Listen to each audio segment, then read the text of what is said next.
Finance Minister has spoken and laid out their proposed plans.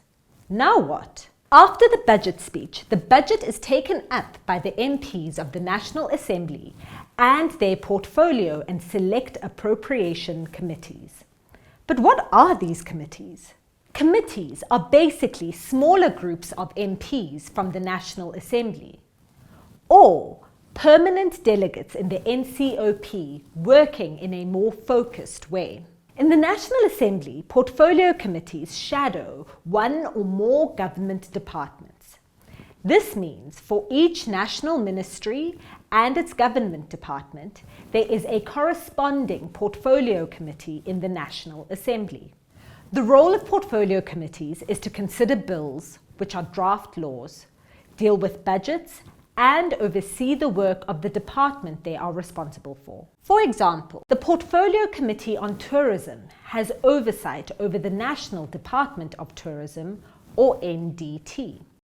That includes the NDT's budget, structure, function, and policies. Some committees are permanent structures and are known as standing committees, such as the Standing Committee on Appropriations. The Standing Committee on Public Accounts acts as Parliament's watchdog over the way taxpayers' money is spent by the executive. Heads of government departments are often called by this committee to explain their spending. Then there are internal committees, usually run by senior MPs or party whips. They deal with the day-to-day running of Parliament, House rules, the budget for Parliament, and the powers and privileges of MPs.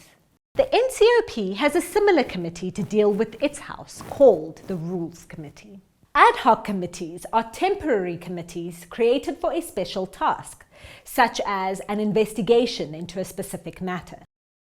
Ad hoc committees are dissolved when their job is done. Joint committees are formed when both the National Assembly and the NCOP together appoint committees with members from both houses. For example, the Joint Standing Committee on Intelligence.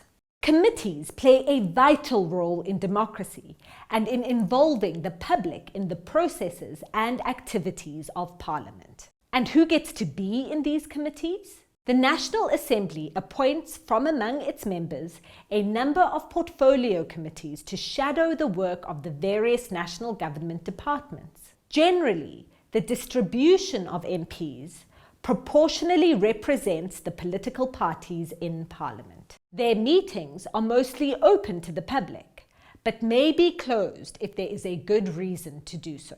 Select committees are made up of both MPs and permanent delegates to the National Council of Provinces.